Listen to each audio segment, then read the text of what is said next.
भारत के एक सुदूर और धूल भरे गांव में अजय और उसकी नन्ही बहन रिया एक टूटी फूटी मिट्टी की झोपड़ी में अपनी जिंदगी काट रहे थे।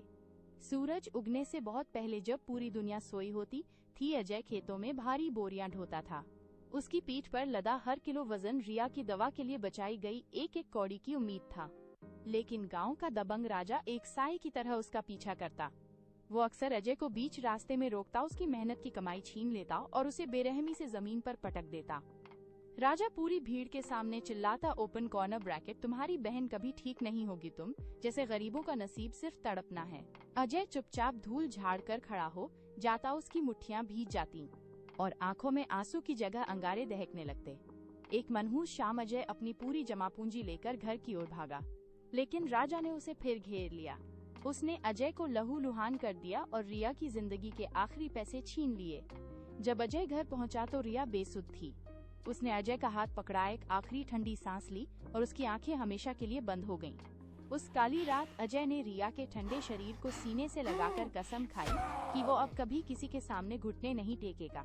अगले दिन वह शहर की अनजान गलियों की ओर निकल पड़ा। झुग्गियों के बीच रहते हुए अजय ने निर्माण स्थलों पर कठोर परिश्रम शुरू किया। वो दिन भर तपती धूप में भारी स्टील की छड़ें उठाता, जिससे उसके हाथों की खाल छिल जाती और खून रिसने लगता। एक भयानक हादसे में एक भारी स्लैब उसके पैर पर गिर गया। अस्पताल जाने के पैसे नहीं थे, इसलिए उसने टूटे पैर पर लकड़ी की पट्टी बांधी और दर्द में भी काम जारी रखा। रातों को जब सब सो जाते, वह छिपकर मशीनों के पास जाता। उसने वेल्डिंग की चमक, क्रेन के जटिल लीवर और हाइड्रोलिक सिस्टम की बारीकियों को खुद सीखा। सालों की अटूट मेहनत के बाद उसने अपना छोटा व्यवसाय खड़ा किया। हालांकि उसके पार्टनर ने उसे धोखा देकर फिर से सड़क पर ला दिया, लेकिन अजय अब टूटने वाला इंसान नहीं था। उसने कानूनी दांव पेच सीखे धोखेबाज को अदालत में घसीटा और अपनी सल्तनत वापस पाली। उसकी इसी आग को देखकर एक बड़े उद्योगपति ने उसे अपना मुख्य मैनेजर बनाया और अपनी बेटी माया का हाथ उसके हाथ में दे दिया। कई साल बीत गए और गांव की वही धूल भरी सड़क आज एक चमचमाती काली लग्जरी कार के टायरों से गूंज उठी। जब अजय कार से बाहर निकला तो महंगे सूट और चश्मे में उसे पहचानना मुश्किल था। गांव वाले फटी आंखों से उसे देख रहे थे। तभी एक बूढ़ा और लाचार आदमी भीड़ से निकलकर अजय के पैरों में गिर पड़ा। वो राजा था जो अब दाने दाने को मोहताज था।